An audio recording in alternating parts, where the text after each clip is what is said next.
Hello दोस्तों, स्वागत है आप सभी का मेरे चैनल एनआरजी अड्डा 07 में। आज हम डिस्कस करेंगे राजनीतिक विज्ञान यानी पॉलिटिकल साइंस सेकंड सेमेस्टर का लॉन्ग क्वेश्चन आंसर है ये, जिसमें आपका यूनिट फर्स्ट से मैंने क्वेश्चन लिया आपका कि राजनीतिक विज्ञान से आप क्या समझते हैं, इसकी परिभाषा देते हुए इसके क्षेत्र की व्याख्या कीजिए तथा प्रकृति बताइए। तो सबसे पहले हम इसके अर्थ के बारे में बात करेंगे। राजनीतिक विज्ञान का अर्थ, तो राजनीति शास्त्र अथवा राजनीतिक विज्ञान का जन्म राजनीति शब्द से हुआ है। राजनीति का पर्यायवाची अंग्रेजी शब्द है पॉलिटिक्स। यूनानी भाषा के पॉलिस शब्द से बना है ये, जिसका अर्थ यूनानी भाषा में नगर अथवा राज्य होता है। ठीक है, प्राचीन यूनान में प्रत्येक नगर एक स्वतंत्र राज्य के रूप में विद्यमान था। मतलब एक जो नगर था वो क्या था, अब क्या होता है कि जो नगर है जो राज्यों में होता है, लेकिन पहले हर एक नगर जो था वो एक राज्य के रूप में विद्यमान था। अपने मौलिक अर्थ में राजनीति शब्द नगर राज्यों से संबंधित शासन का ज्ञान का बोध कराता है।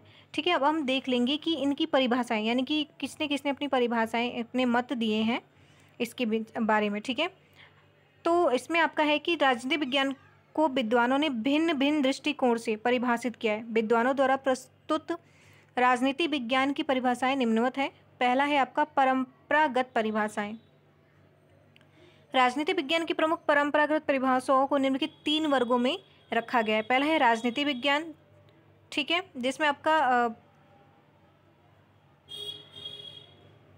3 हम आगे लेके इसको चलेंगे, लेकिन उससे पहले हम एक बार उनकी परिभाषा बलंसली के अनुसार थोड़ा पढ़ लेंगे कि इसमें है आपका कि राजनीतिक विज्ञान वह विज्ञान है जो राज्य से संबंधित है और राज्य की मूलभूत स्थितियों, उसकी तात्विक प्रकृति, विविध स्वरूपों एवं विकास को समझने तथा ग्रहण करने का प्रयास करता है। जीवन का तथा अंतर्राष्ट्रीय जीवन और संस्थाओं का भी अध्ययन करता है। तो ये है आपका बलंसली के अनुसार जो उन्होंने अपने मत दिए थे परिभाषा के तौर पे। ठीक है, दूसरा आप देखिए इसके बाद है कि राजनीति विज्ञान की प्रकृति क्या है। तो राजनीति विज्ञान की प्रकृति में हम देखेंगे, इसकी प्रकृति है आपकी कि राजनीति विज्ञान की प्रकृति को यह विज्ञान है अथवा कला के रूप में प्रस्तुत करते हैं। इसका संक्षिप्त इस प्रकार है कि राजनीति विज्ञान को विज्ञान मानना, यानी कि जो राजनीति विज्ञान है कोई प्रकार का आपको साइंस समझना है, क्योंकि यह राज्य और सरकार का क्रमबद्ध अध्ययन करता है तथा इसके अध्ययन की वैज्ञानिक पद्धतियाँ हैं, परंतु यह प्राकृतिक विज्ञान न होकर सामाजिक विज्ञान है। अरस्तु इसे उच्चतम अर्थ में सर्वोच्च विज्ञान, the master science in the highest sense कहता है। जैसे बोदा, हॉब्स, सिज्विक, सीले, ब्राइस, ब्लंसली, गार्नर, लेविस और बर्गेस, जेलिनेक, कार्नवाल आदि सभी विद्वान इसे विज्ञान मानते हैं। वास्तव में इसे विज्ञान न मानने वालों ने विज्ञान का सही अर्थ नहीं लगाया है, क्योंकि जो ये सभी क्या मानते हैं, इसे विज्ञान मानते हैं, लेकिन जो इसे विज्ञान नहीं मानते हैं उनको इस चीज़ का ज्ञान सही नहीं है। इसमें ये कहा गया है कि उनका अर्थ सही नहीं है। ठीक है, विज्ञान का सही अर्थ किसी विषय का क्रमबद्ध ज्ञान है जो वैज्ञानिक पद्धतियों से प्राप्त होता है। जैसे प्रोफेसर हार्नसा के अनुसार पूर्णतः शुद्ध, पर्याप्त और सामान्य रूप में विज्ञान की परिभाषा क्रमबद्ध रूप में संगठित व क्रमबद्ध ज्ञान के रूप में की जा सकती है। अब देखिए इसमें तथ्य और प्रस्तुत कैसे किया जा सकते हैं कि राजनीति विज्ञान का ज्ञान क्रमबद्ध एवं व्यवस्थित है। क्रम के अनुसार है, व्यवस्थित है। ठीक है, व्यवस्थित किया गया है उसको। ठीक है, लाइन वाइज या व्यवस्थित आप जैसे मान सकते हैं, क्षेत्र वाइज, नगर वाइज, तो ऐसे व्यवस्थित किया गया है कि राजनीतिक विज्ञान राज्य और सरकार का क्रमबद्ध अध्ययन करता है। इसकी अपनी विषय सामग्री है और क्षेत्र है जिसमें यह तथ्यों का संग्रह करता है, उनको क्रमबद्ध ढंग से संबंधित करता है तथा उनके आधार पर सिद्धांतों और नियमों का संचालन करता है। वर्तमान समय में राजनीति शास्त्र ज्ञान की पृथक शाखा है जिसका क्षेत्र निश्चित है। इसके अधिकांश नियम सुस्थापित हो गए, यानी कि दोबारा इसमें क्या किए हैं, चेंजेस किए गए हैं तथा इसकी मौलिक बातों का अन्वेषण किया जा सकता है। इसकी विषय सामग्री तथा तथ्य राज्य की उत्पत्ति, उसके विकास का, ठीक है, स्वरूप आदि का क्रमबद्ध ज्ञान प्रस्तुत करते हैं। सेकंड है आपका कि वैज्ञानिक पद्धति द्वारा अध्ययन। अब राजनीति विज्ञान के अध्ययन की निश्चित वैज्ञानिक पद्धतियाँ हैं। राजनीति शास्त्र में हम तथ्यों का ज्ञान पर्यवेक्षण द्वारा प्राप्त करते हैं, साथ ही प्रयोग भी करते हैं। समस्त विश्व हमारी प्रयोगशाला है तथा प्रत्येक नया कानून, नीति और कार्यक्रम एक प्रयोग ही है। जैसे कि कोई सा भी नया कानून बनता है तो नीतियों के आधार पर बनता है कि कैसे इसको लागू किया जाए। गार्नर के अनुसार, गार्नर इस विषय में क्या कहा है कि प्रत्येक नए कानून का निर्माण, प्रत्येक नई संस्था की स्थापना और प्रत्येक नई बात का प्रारंभ एक प्रयोग ही होता है। ठीक है, ये किसी एक पूरे देश में नहीं प्रयोग किया जाता, किसी एक राज्य में, किसी एक नगर में उसका प्रयोग होता है। ठीक है, उसके बाद हम उसको पूरे देश में संचालित करते हैं। ठीक है, आगे है आपका कि जब तक कि परिणाम उसके स्थायी होने की योग्यता सिद्ध ना करते, यानी कि जब तक वो मतलब सही है लोगों के लिए तब तक सिद्ध ना कर दे, तब तक प्रजातंत्र, समाजवाद, संयुक्त राष्ट्र की स्थापना सब इसके प्रयोग से ही होता है। ठीक है, आगे आपका 3 की अध्ययन सामग्री की प्रकृति में स्थायित्व एवं एक रूपता। राजनीति विज्ञान में तथ्यों के विषयों में पर्याप्त एक रूपता पाई जाती है। यदि एक रूपता की कुछ कमी है तो वह विषय की वैज्ञानिकता का अभाव नहीं है। वर्णन मानव प्रकृति है जो समय तथा परिस्थितियों के अनुरूप परिवर्तित होती रहती है। ब्राइस के अनुसार, ब्राइस इसके बारे में क्या कहती है कि जो मानव प्रकृति है ये समय के अनुसार बदलती रहती है। ठीक है, मानव प्रकृति की प्रवृत्तियों में एक रूपता तथा समानता होती है, जिसकी सहायता से हमें यह पता चलता है कि एक ही प्रकार के कारणों से प्रभावित होकर मनुष्य बहुधा एक ही प्रकार के कार्य करता है। यानी कि लोग अगर देखेंगे कि एक ही प्रकार के बहुत सारे कार्य हैं, तो लोग अगर वो काम सही चल रहा है तो लोग क्या होते हैं उसके पीछे होली होते हैं और उस वही श्रृंखलाबद्ध बनाकर उसका काम को करते हैं। ठीक है, और आगे लेकर चलते। फिर आपका कि कार्यकरण में पारस्परिक संबंध। राजनीति विज्ञान में भी निश्चित नियम और परिणाम होते हैं। ये नियम परिणाम प्रवृत्तियों के सूचक होते हैं। जब हम कहते हैं कि असमानता से क्रांतियाँ होती हैं और प्रजातंत्र अच्छी सरकार है एवं मताधिकार से राजनीतिक चेतना आती है, तब सापेक्ष रूप से ये परिणाम सही हैं। हम सामाजिक विज्ञानों में भौतिक विज्ञान के समान निश्चित तथ्यों की आशा नहीं कर सकते हैं। पांचवा आपका कि भविष्यवाणी की क्षमता। राजनीतिक विज्ञान एवं सामाजिक विज्ञान यह उसी अर्थ में विज्ञान है जिस अर्थ में अर्थशास्त्र या नीतिशास्त्र या समाजशास्त्र विज्ञान है। ठीक है, राजनीति विज्ञान के अध्ययन का विषय मानव है जिसका आचरण निर्जीव वस्तु से भिन्न होता है। जो अर्थशास्त्र है, समाजशास्त्र, ये क्या होता है, निर्जीव वस्तुओं का करते हैं, लेकिन जो राजनीति शास्त्र है इसमें मानव के ऊपर क्या करते हैं, प्रयोगात्मक करते हैं और ऊपर नहीं मतलब जो रूल लगाए जाते हैं। ठीक है, या कुछ भी प्रयोग होता है कि हाँ ये कानून लाया जाएगा, ये काम किया जाएगा, तो पहले उसको कुछ राज्यों में, कुछ गांव में ऐसे प्रयोग किया जाता है। अगर वो काम कर दिया तब वो पूरे देश में प्रयोग किया जाता है, कुछ क्षेत्र में प्रयोग किया जाता है। ठीक है, अब राजनीति विज्ञान का क्षेत्र क्या है, इसमें है व्यक्ति की राजनीतिक क्रियाओं का अध्ययन। इसमें सामाजिक विज्ञान मानव की क्रियाओं के किसी न किसी पहलू को लेकर विकसित होता है। राजनीति विज्ञान मानव की उन क्रियाओं का अध्ययन करता है जिनका संबंध राज्य से है। ठीक है, जिस राज्य में हमें करना होगा तो सबसे पहले जिस राज्य में हमें काम करना है तो सबसे पहले हम वहाँ के लोगों को क्या करेंगे, वहाँ के लोगों को समझेंगे, वहाँ के लोगों को जानेंगे कि वहाँ के लोग क्या कैसे काम करते हैं, क्या उनकी कैसी व्यवस्था है। ठीक है, उनके कैसे व्यवहार है, तो उसके हिसाब से देखा जाता है। फिर आपका कि राज्य के अतीत का अध्ययन। किसी भी उसमें क्या होता है कि राज्य के अतीत का अध्ययन बहुत ही हमारे लिए मायने रखता है कि राज्य का विकास कैसे हुआ। तो राजनीतिक विज्ञान में राज्य के संबंध में सर्वप्रथम इस तथ्य का अध्ययन किया जाता है कि राज्य प्राचीन काल में कैसा था और कैसे विकसित हुआ। हम राज्य की उत्पत्ति और अतीत काल में उसके विकास का अध्ययन करते हैं। राज्य वर्तमान में जैसा है वह शताब्दियों के लंबे विकास का परिणाम है। तीसरा आपका कि राज्य के वर्तमान स्वरूप का अध्ययन। राज्य के अतीतकालीन अध्ययन के साथ साथ राजनीति विज्ञान राज्य के वर्तमान स्वरूप का अध्ययन करता है, यानी कि अतीत कैसा था ये बताता है कि प्रेजेंट राज्य का जो प्रेजेंट हालत है, यानी कि जो आपका अभी प्रेजेंट क्या कहते हैं, वर्तमान काल की जो हालत है वो बताता है कि इस राज्य का अतीत कैसा था। आज राज्य मानव की सर्वोपरि संस्था है, यह जीवन का आधार है तथा अन्य संगठनों व समुदायों से श्रेष्ठ है। फोर्थ है आपका कि राज्य के भविष्य के अध्ययन। तो राजनीति विज्ञान राज्य की प्राचीन स्वरूप व वर्तमान के साथ साथ भविष्य का भी अध्ययन करता है। राज्य एक विकासशील संस्था है, इसीलिए इसका वर्तमान स्वरूप स्थायी नहीं है। ठीक है, आगे है आपका कि सरकार का अध्ययन। तो राज्य की अभिव्यक्ति सरकार के माध्यम से होती है। राज्य के समस्त कार्य सरकार करती है और सरकार ही राज्य का दिखाई देने वाला व्यवहारिक तत्व है। इसलिए राज्य के अध्ययन के साथ ही यह आवश्यक हो जाता है कि सरकार का भी अध्ययन किया जाए। उस राज्य में कैसा कार्य चल रहा है, तो उसके लिए राज्य का अध्ययन करने के साथ साथ हमें सरकार का अध्ययन करना होगा कि सरकार वहाँ पे कैसे कार्य करा रही है। ठीक है, क्वेश्चन नंबर 2 आपका कि राजनीति विज्ञान के अध्ययन की उपयोगिता का वर्णन कीजिए तथा महत्व भी बताइए। तो राजनीति विज्ञान के अध्ययन की उपयोगिता प्राचीन काल से ही रही है, क्योंकि मानव सभ्यता में जब से राज्य का जन्म हुआ तब से राज्य की विभिन्न संस्थाओं, क्रियाओं, प्रक्रियाओं एवं गतिविधियों के अध्ययन के लिए राजनीति शास्त्र का अस्तित्व किसी न किसी रूप में रहा है। ठीक है, इसलिए अरस्तु ने इसे विज्ञानों का स्वामी, मास्टर ऑफ साइंस की संज्ञा प्रदान की थी। आधुनिक युग में राजनीति विज्ञान के अध्ययन की उपयोगिता पहले की अपेक्षा बहुत बढ़ गई है। वर्तमान समय में प्रत्येक नागरिक के जीवन पर राजनीति का प्रभाव किसी न किसी रूप में अवश्य ही पड़ता है। कुछ राजनीतिक दार्शनिकों का तो यह मत है कि मानव अपने जीवन की पूर्णता राज्य के अंतर्गत ही प्राप्त कर सकता है। अब देखिए इसकी उपयोगिता किस प्रकार है, निम्न प्रकार है कि राज्य संबंधी ज्ञान की प्राप्ति। अब किसी भी हम राज्य में रहते हैं तो हमें उस राज्य के संबंधी ज्ञान प्राप्ति होनी चाहिए, या कोई भी वहाँ पे जाके रहना है। वर्तमान कैसा था, उसका पास्ट कैसा था, ठीक है। तो आधुनिक युग में राज्य के कार्यों का विस्तार हो रहा है। लोक कल्याणकारी राज्य में सरकार के द्वारा समाज के सभी वर्गों के हितों को ध्यान में रखकर योजनाएं बनाई जाती हैं। यहाँ पे सभी वर्ग, जो भी वर्ग है, जाति व्यवस्था, सबको लेकर क्या किया जाता है, उनके हित के लिए योजनाएं बनाई जाती हैं। अतः प्रत्येक व्यक्ति को राज्य तथा उसे संबंधित ज्ञान को जानने की आवश्यकता होती है।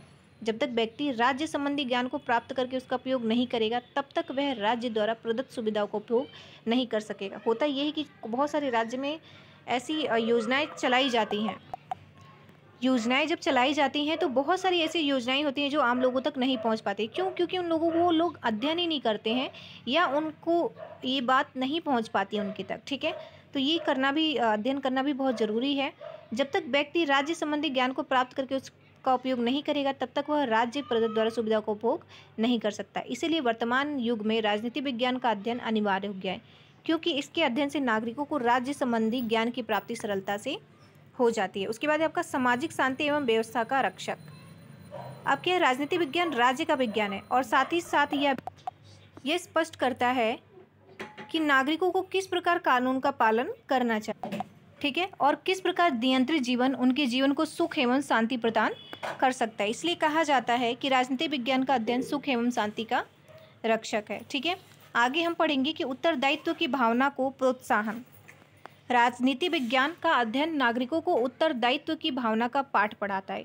राजनीति विज्ञान का अध्ययन उत्तरदायित्व की भावना का प्रेरक है। इस संबंध में सोल्टाउ का कथन है कि जिन व्यक्तियों में उत्तरदायित्व का थोड़ा सा भी भाव है, राजनीति विज्ञान उनके चिंतन का विषय है, क्योंकि उससे सब व्यक्ति प्रभावित होते हैं। मतलब जिन व्यक्तियों में उत्तरदायित्व को थोड़ा सा भी भाव है, कि अपने प्रति जो उत्तरदायित्व है, राज्य के प्रति जो उत्तरदायित्व है, उनके थोड़ा सा भी जब भाव, तो अगर उनको अपने दायित्व के प्रति पता रहेगा कि मेरा दायित्व क्या है, तो क्या ये सभी उन लोगों के लिए सही है जिनको अपना दायित्व पता होता है, क्योंकि उसमें क्या होता है, उससे सब व्यक्ति क्या होते हैं, प्रभावित होते हैं। मानव अधिकारों की सुरक्षा होती है कि राज्य की ओर से नागरिकों के सर्वांगीण विकास के लिए अनेक सुविधाएं प्रदान की जाती है। इन सुविधाओं को हम मानव के अधिकार कहते हैं। इन अधिकारों की सुरक्षा उसी समय संभव हो सकती है जब हम राजनीति विज्ञान का अध्ययन करें और उस विज्ञान की सहायता से उन सभी अधिकारों की जानकारी भी प्राप्त करें जो नागरिकों के सर्वांगीण विकास के लिए आवश्यक है। हम जिस राज्य में रहते हैं वो राज्य हमें क्या क्या प्रकार के लाभ दे रहा है, कैसे कैसे लाभ दे रहा है, हमें एक एक योजना जो निकलती है उसकी जानकारी होनी चाहिए। 50% के 20% ही लोग क्या करते हैं, इसको 50% 20% नहीं 40% ही लोगों के पास पहुंच पाता है। बहुत सारे ऐसे लोगों के पास तो पहुंच ही नहीं पाता है, और कौन कौन सी योजनाएं, कौन कौन से लाभ निकालती है सरकार, ये भी उनको नहीं पता होता है। तो ये पता होना बहुत ज़रूरी है, ठीक है। पांचवा है कि दृष्टिकोण की व्यापकता। राजनीतिक विज्ञान का अध्ययन करने से नागरिक को स्वतंत्रता, समानता, कानून, राष्ट्रीय तथा अंतर्राष्ट्रीय जनमत एवं राजनीतिक दल आदि के संबंध में पूर्ण ज्ञान होता है। जब आप राजनीतिक विज्ञान पढ़ते हैं तो इसमें सारी चीज़ें आपको समानता की होता है, ठीक है। तो समानता का आपको पता चलता है, और उसके बाद राष्ट्रीयता, अंतर्राष्ट्रीयता, सारी चीज़ों का आपको ज्ञान होता है। वहीं राजनीति में भाग लेने की कला भी सीख जाता है। इसलिए कहा जाता है कि राजनीति विज्ञान नागरिकों के दृष्टिकोण में व्यापकता लाता है। अब आपका यूनिट 2 है, जिसमें पहला क्वेश्चन आपका कि व्यवहारवाद की प्रमुख विशेषताएं लिखिए। तो व्यवहारवाद न केवल मानव की बाह्य राजनीतिक प्रक्रियाओं एवं गतिविधियों का अध्ययन करता है, वरन उसके राजनीतिक विश्वास तो मूल्य एवं लक्षण का भी अध्ययन करता है। देखिए पहला इसमें आपका दे रखा है कि नियमितताएं एवं अनियमितताएं। व्यक्ति के राजनीतिक व्यवहार के अध्ययन में हमें नियमितताएं तथा अनियमितताएं दोनों ही देखने को मिलती हैं। मानव की प्रकृति के अनुरूप ही उसका राजनीतिक व्यवहार सुनिश्चित होता है। यद्यपि एक व्यक्ति एक ही समस्या के प्रति व्यक्तियों के दृष्टिकोण भिन्न भिन्न होते हैं, परंतु इन विचारों में कुछ ऐसे समान बिंदु में निहित होते हैं जिनको एकत्रित करके शोधकर्ता निष्कर्ष निकाल सकता है। यानी कि देखिए 2 व्यक्ति जब मिलते हैं तो क्या होता है किसी के अलग विचार होते हैं, किसी के अलग विचार होते हैं, तो दोनों के अलग विचार हो सकते हैं एक ही बिंदु पे, लेकिन कुछ समानताएं तो हो सकती है ना उसमें, तो यही इसमें समझाया जा रहा है। ठीक है, दूसरा आपका सत्यापन। जब शोधकर्ता एवं स्थान विशेष से तथ्यों का संग्रह करके सिद्धांतों के निर्माण का प्रयास करते हैं, तो उन्हीं सिद्धांतों का परीक्षण दूसरे क्षेत्रों में करने की प्रक्रिया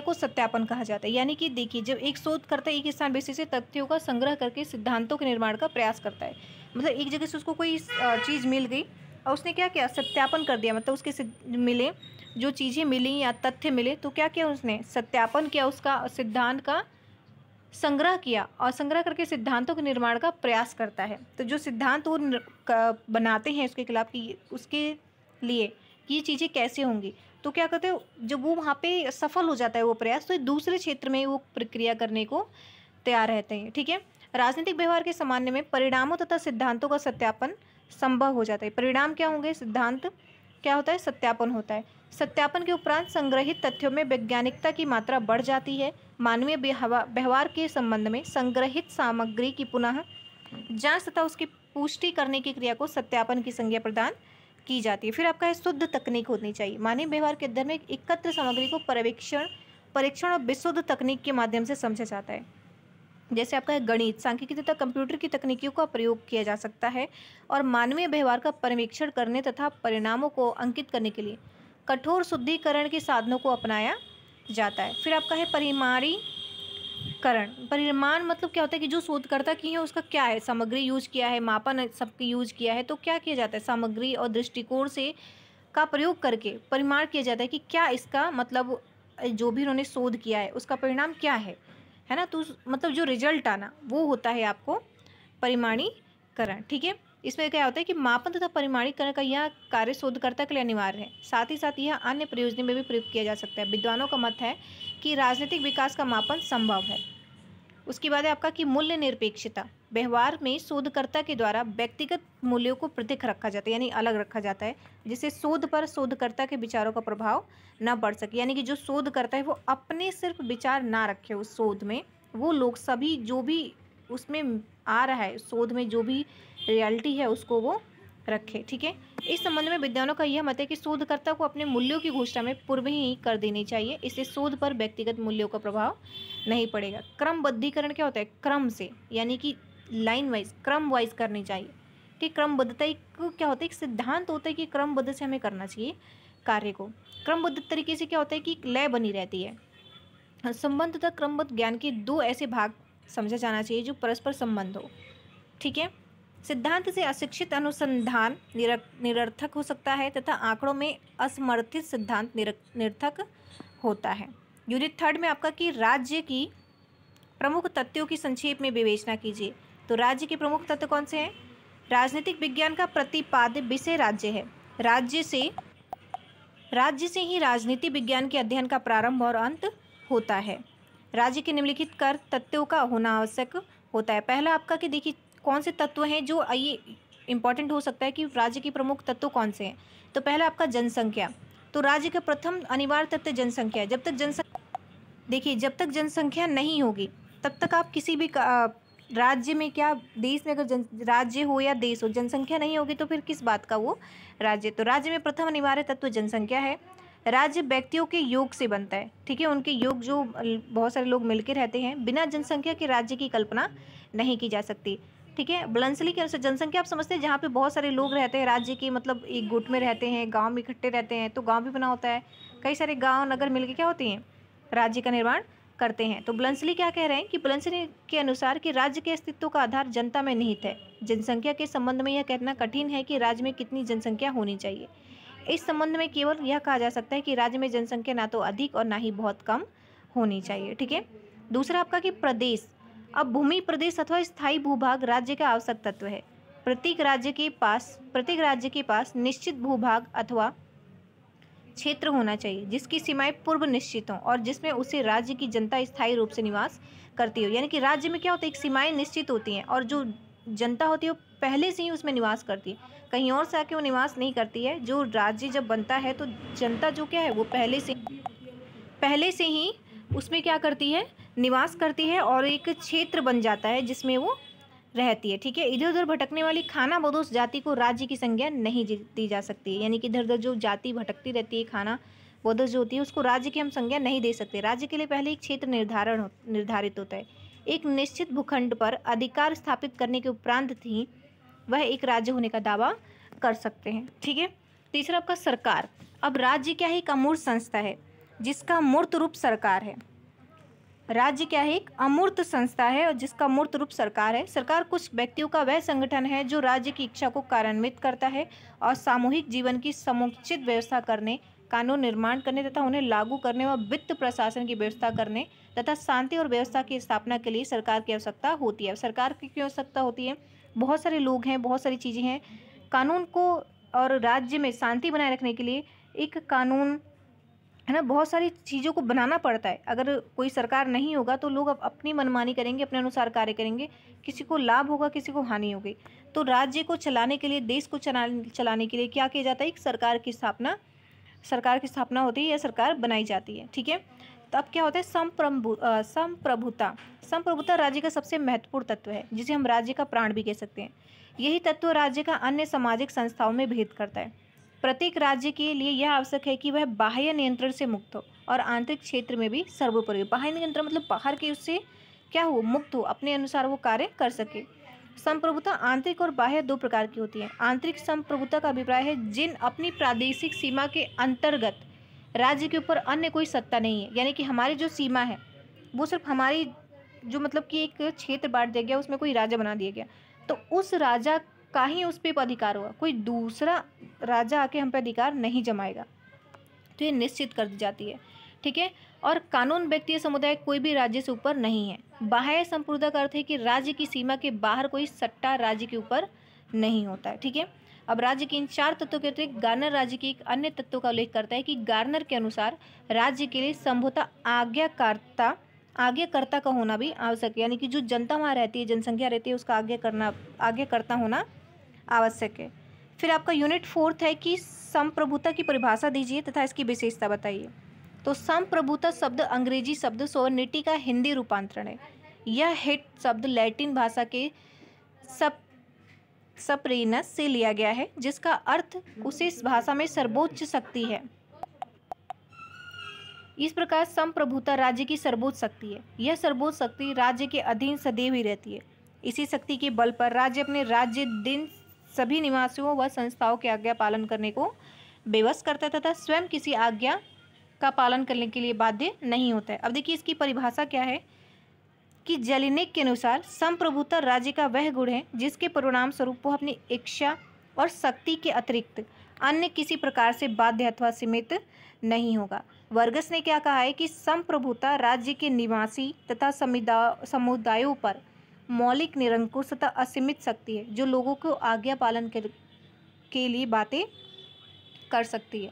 अब देखिए इसमें लक्षण क्या है? लक्षण हम बताएंगे कि निरंकुशता, निरंकुश में मतलब होता है कि रोक लगाना। ठीक है, राज्य की संप्रभुता का मुख्य गुण उसकी निरंकुशता है। संप्रभुता किसी कानून द्वारा सीमित नहीं है, अर्थात राज्य के अंदर या बाहर उसे ऊपर उसे आज्ञा देने वाली कोई अन्य जो राशि नहीं है। संप्रभुता स्वेच्छा से स्वयं पर नियंत्रण लगा सकती है। मतलब नियंत्रण, या उसको कहते हैं जो एक राज्य में अगर लोग रहते हैं, उन्होंने कोई कानून लागू कर दिया कि आप इतने तक धारा कोई सी भी लगा दी कि भाई आप नहीं निकल सकते बाहर कुछ दिनों के लिए, तो क्या होता है कुछ दिनों को लगा सकते हैं, वो उनकी मर्जी है, और कुछ दिनों बाद हटा सकते हैं, वो भी उनकी मर्जी है। सर्वव्यापकता, इसका अर्थ है संप्रभुता राज्य के अंतर्गत आने वाली संपूर्ण भू क्षेत्र और जनसंख्या पर व्याप्त है। राज्य की सीमा के अंतर्गत रहने वाले सभी मनुष्यों तथा संगठनों पर इनका अधिकार होता है तथा सभी को राज्य की सत्ता स्वीकार करनी पड़ती है। कोई भी व्यक्ति या संगठन राज्य से ऊपर रहने या राज्य से बाहर रहने का दावा नहीं कर सकता। यानी कि राज्य के अंदर किसी नेता को चुन लिया गया है तो सभी जनसंख्या पे लागू होगा, कोई भी उसका वो हनन नहीं कर सकता है। आगे आपका अदेयता। असंप्रभुता अदेय है, अर्थात यह किसी को हस्तांतरित नहीं की जा सकती। राज्य स्वयं को नष्ट किए बिना अपनी संप्रभुता का परित्याग नहीं कर सकता है। संप्रभुता की समाप्ति पर राज्य का ही अंत हो जाता है। अब स्थायित्व का मतलब है रुकना, मतलब एक स्थायी जगह पे रहना।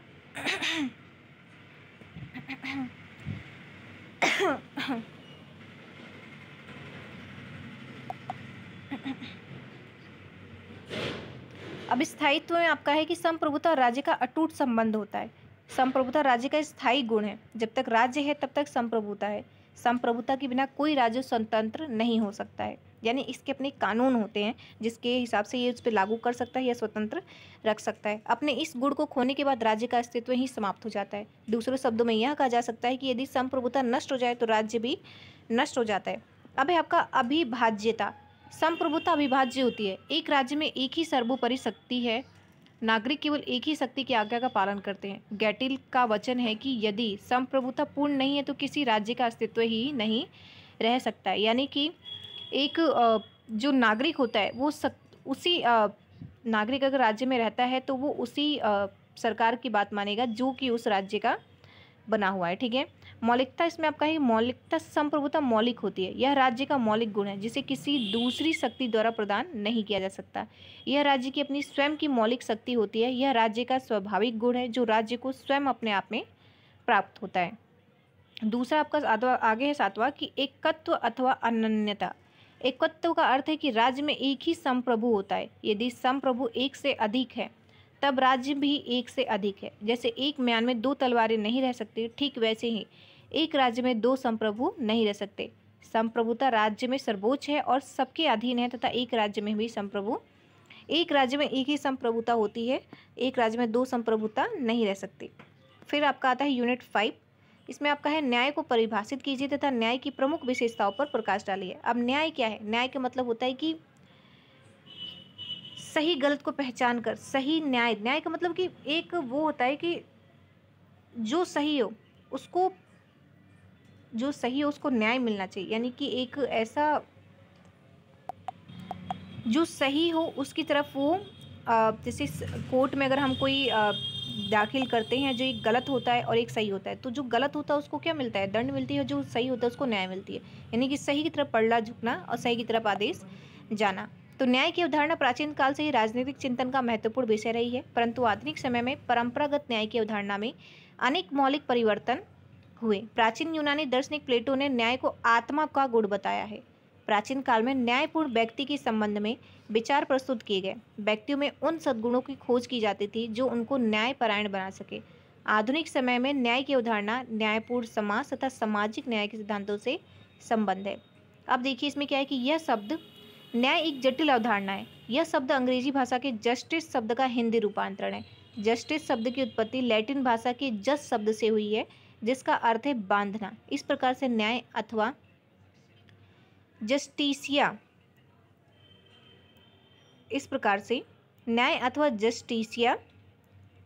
का गुण बताया है। ठीक है। प्राचीन काल में न्यायपूर्ण व्यक्ति के संबंध में विचार प्रस्तुत किए गए। व्यक्ति उन सद्गुणों की खोज की जाती थी जो उनको न्यायपूर्ण बना सके। अब की इसकी अवधारणा क्या है कि न्याय एक जटिल अवधारणा है। इसमें हमने आगे इसको कंप्लीट कर लिया है। ठीक है। इसमें दूसरा देखा कि मेरियम के शब्दों में इनकी परिभाषा एक बार देख लेंगे कि न्याय उन मान्यताओं तथा प्रक्रियाओं का योग है जिसके माध्यम से प्रत्येक व्यक्ति को भी समस्त अधिकार तथा सुविधाएं प्रदान की जाती है जिन्हें समाज उचित समझता है। अब देखिए न्याय की प्रमुख विशेषताएं क्या है? न्याय सापेक्ष होता है, यानी कि न्याय प्रकृति से पूर्ण अथवा निरपेक्ष होने के स्थान पर सापेक्ष होता है। समाज के मूल्यों, मान्यताओं एवं आदर्शों में परिवर्तन हो जाने पर न्याय के स्वरूप में भी मौलिक परिवर्तन हो जाते हैं। ठीक है। दूसरा आपका कि न्याय प्रक्रिया में संबंधित, जहाँ कानून को व्यक्ति के एक साथ संबंधित करके देखा जाता है वहाँ न्याय को एक प्रक्रिया के रूप में देखा जाता है। न्याय को कानून बनाने के तरीकों, न्यायसंगत कानूनों, न्यायालयों की न्यायिक प्रक्रिया, स्वतंत्र एवं निष्पक्ष न्यायिक व्यवस्था देखी जाती है तथा समाज की मान्यताएं कानून के रूप में अभिव्यक्त होती हैं। तीसरा आपका कि न्याय मान्यताओं से संबंधित होता है कि न्याय का संबंध मान्यताओं तथा विचारों से होता है। ठीक है। जैसे प्रत्येक युग में एक न्याय, अन्याय तथा उचित अनुचित की धारणाएं विद्यमान रहती हैं। न्याय और अन्याय हमेशा ये 2 चीज़ें चली हुई हैं। न्याय का मतलब होता है सच और अन्याय का मतलब झूठ होता है। ठीक है। तो कई सारी चीज़ें इसके बताई गई विशेषता क्या क्या होनी चाहिए, टॉपिक वाइज आप पढ़ेंगे तो आपको ईजी होगा करने में भी। ठीक है। न्याय भेदभाव रहित धारणा, मतलब न्याय में कोई भेदभाव की धारणा नहीं होती है। ठीक है। ये उससे अलग होता है। जो सही होता है उसी को ही जो सही होता है उसको ही न्याय मिलता है, जो गलत होता है उसको क्या मिलता है, दंड मिलता है। तो इसमें कोई भी भेदभाव नहीं होना चाहिए कि उच्च जाति का है, पिछड़ी जाति का है, निचले वर्ग का है तो उसको न्याय नहीं मिलना चाहिए, ऐसा नहीं है।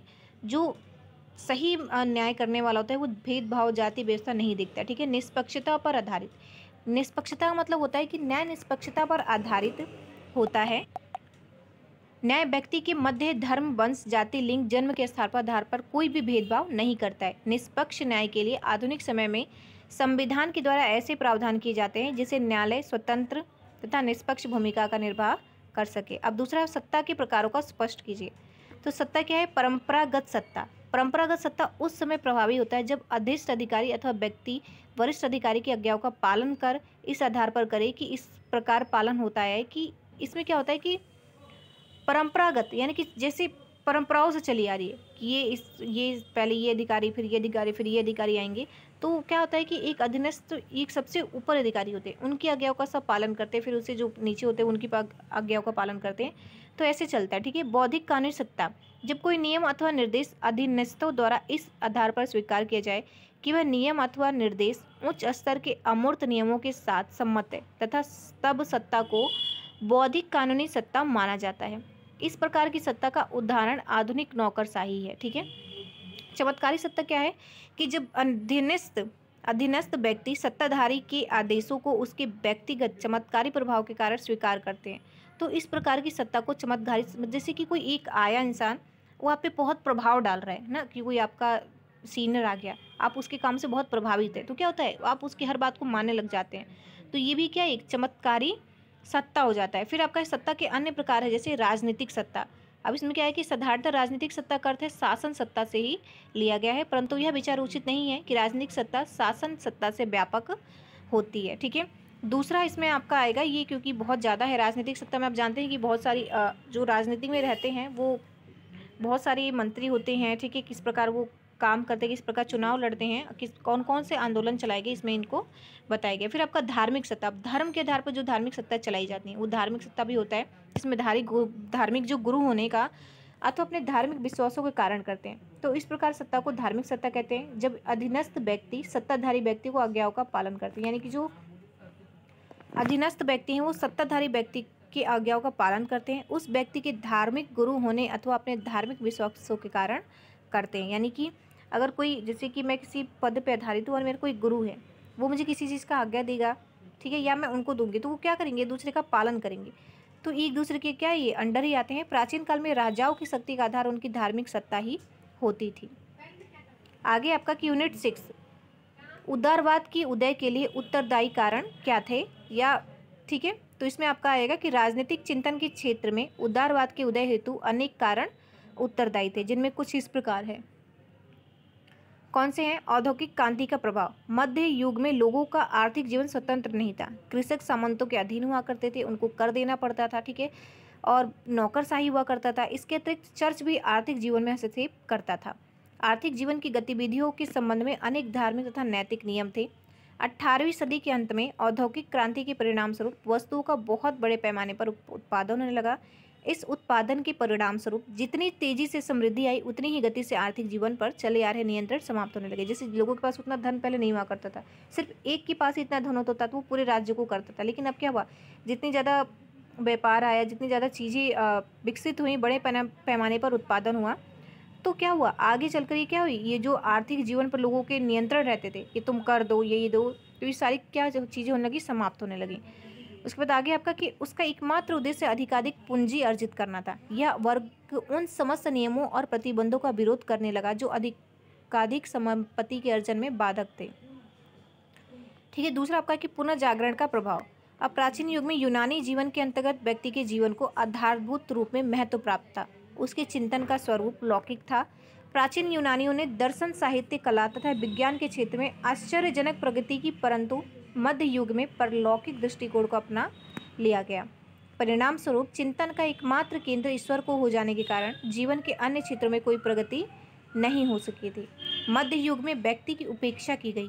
आधुनिक युग के प्रारंभ में लोगों की दृष्टि पुनः यूनानी चिंतन पर पड़ी और नवजागरण के नाम से एक बौद्धिक आंदोलन प्रारंभ हुआ, ठीक है। नवजागरण ने व्यक्तियों के दृष्टिकोण की अधिक लौकिक बनाया और व्यक्ति उसके व्यक्तित्व को महत्व प्रदान दिया, यानी कि व्यक्ति की जो व्यक्तित्व है, यानी कि हम इंसान है, हमारे क्या कार्य है, उसको महत्व प्रदान किया। फिर क्या है, श्रद्धा और अंधविश्वास का नहीं वरन बुद्धि और विवेक का है। देखिए, श्रद्धा और अंधविश्वास नहीं कह सकते, लेकिन बुद्धि और विवेक होना इंसान के पास जरूरी है। ठीक है। फिर आपका इसमें धर्म सुधार आंदोलन किए गए। जो धर्म सुधार आंदोलन की धर्मों में निरंकुशता जो रोक लगाई जाती थी कि नहीं आप ऐसे कार्य नहीं करोगे, ठीक है, उस समय क्या किया गया, धर्म सुधार पे आंदोलन किया गया कि धर्म में सुधार किया जाए। कौन कैसे कार्य करेगा, सब अपने हिसाब से नहीं किए जाएंगे, ठीक है, जो जिसका धर्म है उसके हिसाब से वो कार्य करेंगे। फिर आपका फोर्थ है कि निरंकुशवाद के विरुद्ध प्रतिक्रिया। निरंकुशवाद मैंने बोला कि रोक होती है, एक प्रकार का एक रोक होता है, ठीक है। उदारवाद के उदय के लिए सबसे प्रमुख उत्तरदायी तत्व निरंकुशतावाद शासन के विरुद्ध प्रतिक्रिया रहा है। 16वीं तथा 17वीं शताब्दी यूरोप के इतिहास में निरंकुश राजतंत्र के लिए प्रसिद्ध थी। इनमें अनेक राज्यों के शासकों द्वारा देवी उत्पत्ति के सिद्धांतों का प्रतिपादन कर अपने आप को ईश्वर का अवतार घोषित कर दिया जाता था। इसमें क्या किया जाता था, कोई भी आता था और बोलता था कि मैं देवी के उससे आया हूँ और मैं ही ईश्वर हूँ। तो ऐसे आपको 16वीं और 17वीं शताब्दी के युग में मिलेगा, ठीक है। दूसरा आपका आता है अराजकतावादी राज्य सत्ता का विरोध क्यों करते हैं। अब अराजकतावाद राज्य के वर्तमान स्वरूप, उसकी कार्य प्रणाली, उसके आदर्श तथा उसके भार समाज रचना के दृष्टिकोण को घृणा की दृष्टि से देखता है, इसलिए वो अपने इस अतिवाद के व्यक्तिवादी चिंतन से आगे बढ़ गया है। अब इसमें क्या आ गया कि ऐतिहासिक, जिसमें राज्य की एक अनावश्यक बुराई मानता है। ऐतिहासिक आधार क्या है कि राज्य के बने रहने के संबंध में यह धारणा अभिव्यक्त की जाती रही है कि राज्य ने आदिकाल से ही मानव जाति की सेवा की है। यह कथन किसी दृष्टि में भी स्वीकार किया जा सकता है। ऐतिहासिक आधार पर अराजकतावादियों ने राज्य को एक निरर्थक और स्वार्थी संस्था के रूप में प्रस्तुत किया है, ठीक है। तथ्यों के आधार पर उन्होंने कहा है कि जो बाकुनिन है, उन्होंने ये एक इतिहासकार हैं, इन्होंने क्या कहा है कि अनेक बार राज्य की सेनाओं को जन सेनाओं के समक्ष पराजय स्वीकार करनी पड़ती है। यानी कि राज्य की जो सेना होते हैं, यानी कि जो अधिकारी होते हैं, वो जन सेना, जो हमारे राज्य में लोग जनसंख्या जो आधारित है, उनके ऊपर क्या करनी पड़ती है, पराजय स्वीकार करनी पड़ती है, उनकी बात को मानना पड़ता है, ठीक है। इसके बाद है कि देश रक्षा राज्य को कोई आवश्यकता नहीं है। इस प्रसंग में चीन की जनसेना और बांग्लादेश में मुक्ति वाहिनी के उदाहरण प्रस्तुत किए जा सकते हैं, ठीक है। उनकी दृष्टि में राज्य ने अतीत काल से वर्तमान तक केवल शोषण और उत्पीड़न देने के लिए अतिरिक्त मानव जाति को कुछ भी नहीं दिया है। उसके बाद आपका है कि नैसर्गिक आधार। अब नैसर्गिक आधार क्या होता है कि राज्य पूंजीवादी व्यवस्था को सबल बनाने का प्रयास करता है। राज्य एक वर्गीय संगठन के रूप में जीवन के इस मूल नैसर्गिक विचार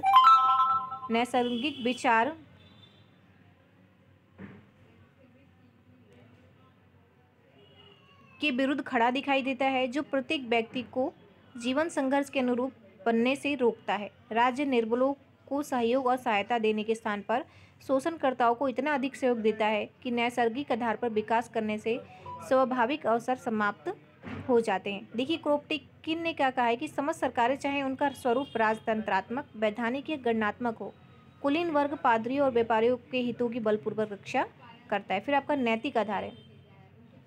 अब अराजकतावादी राज्य सरकार को शोषण एक विशेष साधन मानते रहे हैं, क्योंकि वो उनको ऐसा लगता था कि जो वो थे वो जो राज्य होती है वो हमेशा जो जनता होती है उनका शोषण करती हैं। लेकिन उनकी मान्यता है कि राज्य सरकार दोनों ही शक्ति और हिंसा पर आधारित है। इस कारण वह मनुष्य के स्वतंत्र विकास के स्थान पर उसे भयाक्रांत करती है, उसे प्रतिबंधों में इतना अधिक बांध देती है कि उसके विकास के सभी स्वाभाविक मार्ग बंद हो जाते हैं। राज्य व्यक्ति के विरुद्ध विभिन्न प्रकार के प्रतिबंध आरोपित करते समय अपनी घृणित भूमिका का प्रतिपादन करता है।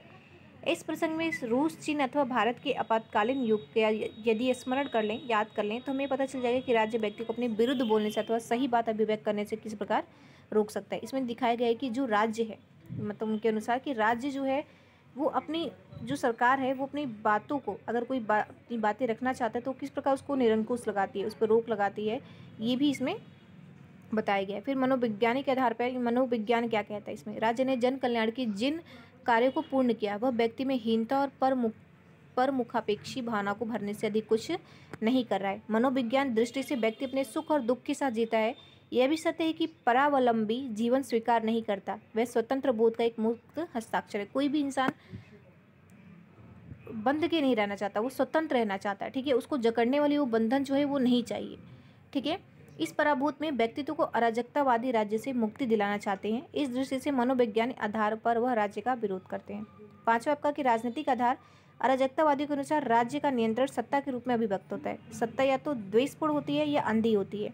राजनीतिक आधार पर सत्ता ने कभी कभी उन लोगों का साथ नहीं दिया दो दुखी मानवता के प्रतीक थे, यानी कि इनका ये कहना है कि जो लोग सच में दुखी हैं उनका कभी कभी क्या होता है, साथ नहीं मिलता है। जो शोषण होता है, उनके उत्पीड़न होता है, उनको पर ध्यान नहीं दिया जाता, ठीक है। लेकिन इस राजनीतिक आधार पर ही अराजकतावादी राज्य को केवल यह शिक्षा देना चाहते हैं कि राज्य को अपने मृत्यु पत्र पर हस्ताक्षर कर अपना अंत कर देना चाहिए। फिर आर्थिक आधार कैसे होना चाहिए, जो किसान होते हैं, जो मजदूर होते हैं, ठीक है, उनकी उस पर क्या होना चाहिए, देखना चाहिए, उनका शोषण नहीं करना चाहिए, ठीक है।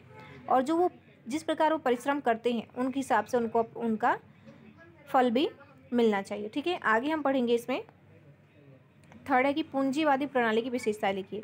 स्वच्छ संचालित पूंजीवादी आर्थिक प्रणाली एवं स्वयं संचालित होती है और इसमें किसी प्रकार के सरकारी हस्तक्षेप की आवश्यकता नहीं होती है। प्रत्येक व्यक्ति को अपनी संतुष्टि के अनुसार आर्थिक क्रियाओं को संपन्न करने का पूर्ण अधिकार होता है, यानी कि वो जितना कमा रहा है उतना उसको खर्च करने का अधिकार है, लेकिन हाँ कुछ टैक्स लगते हैं चीज़ों पे। फिर आपका दूसरा कि संसाधनों का अनुकूलतम प्रयोग और उत्पादकता में वृद्धि। पूंजीवादी की आर्थिक प्रणाली में व्यक्तिगत लाभ को अधिकतम करने की चेष्टा, अधिक स्वतंत्रता में स्पर्धा जैसे घटक समाज के संसाधनों का अनुकूलतम प्रयोग संभव बनाते हैं। प्रतिस्पर्धा के कारण उन्नति के संसाधन कम लाभ वाले उत्पादन क्षेत्र से अधिक लाभ वाले उत्पादन क्षेत्र में स्वयं ही स्थानांतरित होने लगते हैं। यानी कि इसमें क्या होता है कि जैसे ही उत्पत्ति होती है वैसे ही क्या होता है, चीज़ें बढ़ जाती है। जैसे कि अगर धान के मौसम में अगर धान अगर आ जाए या चावल गेहूँ जो होते हैं अपने मौसम में आ जाए तो क्या होती है, चीज़ें सस्ती हो जाती है। लेकिन जब इसका मौसम चला जाता है जैसे, तो क्या होता है, चीज़ें जो उसका दाम होता है वो बढ़ जाता है। तो संसाधनों के अधिकतम उत्पादकता वाले क्षेत्र में स्थानांतरित होने के कारण उत्पादकता में वृद्धि का दूसरा कारण यह है कि उत्पादकों एवं वितरकों में बाजार पर नियंत्रण के लिए पारस्परिक प्रतिस्पर्धा होती रहती है। अब क्या है, उत्पादन में प्रोत्साहन। अब क्या हो गया, पूंजीवादी आर्थिक प्रणाली प्रोत्साहन मूलक है, जिससे अंतर्गत उत्पत्ति की क्रियाशील साधनों को यथेष्ट उत्साह प्रदान किया जाता है। उद्यमी के लिए उत्पादन का लाभ महत्वपूर्ण उत्साह मूलक तत्व है।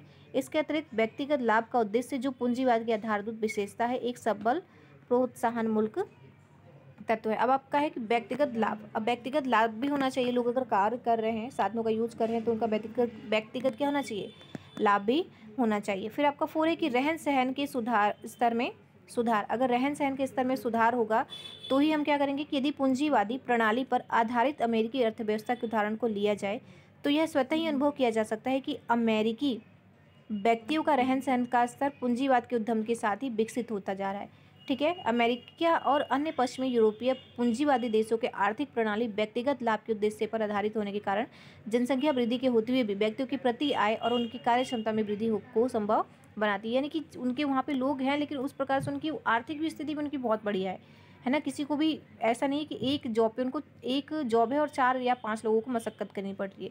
जितनी उनका जनसंख्या उतने ही उनको कार्य आसानी से प्राप्त हो जाते हैं। पांचवा आपका कि तकनीकी विकास। पूंजीवादी आर्थिक प्रणाली में तकनीकी विकास की संभावनाएं सदैव अपनी उपस्थिति रहती है। इस प्रणाली में उत्पादक अधिकतम लाभ के उद्देश्य से सदैव नई नई उत्पादक तकनीकी विकसित करने के लिए प्रयास करता रहता है, नए नए आविष्कार करता है, नई नई चीज़ों को विकसित करता है ताकि उसमें क्या रहे, लोगों को तक वो चीज़ें पहुँचे, ठीक है। प्रत्येक उत्पादक स्वयं को पूंजीवादी आर्थिक प्रणाली की प्रतिस्पर्धा में बनाए रखने के लिए, प्रतिस्पर्धा मतलब जो दौड़ चल रही है उसमें बनाए रखने के लिए विकास एवं उत्पादन प्रक्रियाओं में उनके प्रयोग का सहारा लेता है ताकि वह अन्य उत्पादों की तुलना में बाजार के बड़े भाग पर अपना निकास कर सके। यानी कि जो एक इंसान है, कोई जो भी व्यापारी है, वो क्या करता है, वो अपनी चीज़ों को ज़्यादा से ज़्यादा करना चाहता है, ज़्यादा से ज़्यादा उसमें प्रयोग में लाना चाहता है ताकि उसका जो क्या है, बाज़ार में उसके नाम चले और बाज़ार में उसकी चीज़ें बढ़ सके, जिससे को अधिकार स्थापित कर सके। फिर आपका लचीलापन, यानी कि पूंजीवादी आर्थिक प्रणाली में लचीलेपन की विशेषता की संसाधनों का पारस्परिक प्रतिस्थापन करके संसाधनों के अनुकूलतम प्रयोग को संभव बनाती है। इस प्रणाली के लचीलेपन के कारण ही उत्पत्ति के साधनों में गतिशीलता उत्पन्न होती है। फिर आपका है कि पूंजी निर्माण को प्रोत्साहन।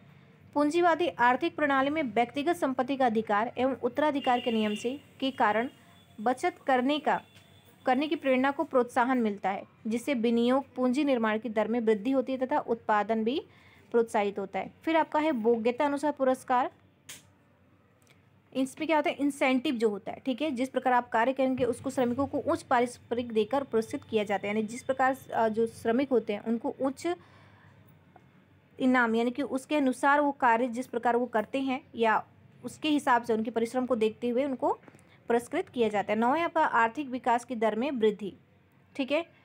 आर्थिक विकास की दर में वृद्धि की पूंजीवादी आर्थिक प्रणाली में बचत, विनियोग एवं पूंजी निर्माण की दर से अधिक होने के कारण विकास की दर तीव्र गति से बढ़ती है। पूंजीपति वर्ग अपने लाभ को अधिक करने की चेष्टा में पूर्णतः दक्षता में, कुशलता में वृद्धि करके उत्पादकता में वृद्धि करने का प्रयास करता है। साथ ही श्रमिक वर्ग भी अधिक मजदूरी के रूप में पुरस्कार प्राप्त करने की प्रेरणा के कारण अपनी कार्य कुशलता में वृद्धि करता है। यानी कि उसमें देखते हैं कि जब सामने वाले को ये अच्छा काम किया और उसको इनाम मिला, तो जो पीछे वाले लोग होते हैं वो भी क्या करते हैं, अपनी अच्छा काम करते हैं ताकि उनको भी वो लाभ मिल सके। और जो इस यानी और जिसने ये कार्य किया, यानी कि उस श्रमिक को उन्होंने इनाम दिया, तो उन लाभ तो उनका हुआ क्योंकि काम उनका अच्छा चलेगा तो उनका भी काम बढ़ेगा और जो श्रमिक है उनको भी इनाम मिल सकेगा। तो फिलहाल के लिए इतना ही, धन्यवाद।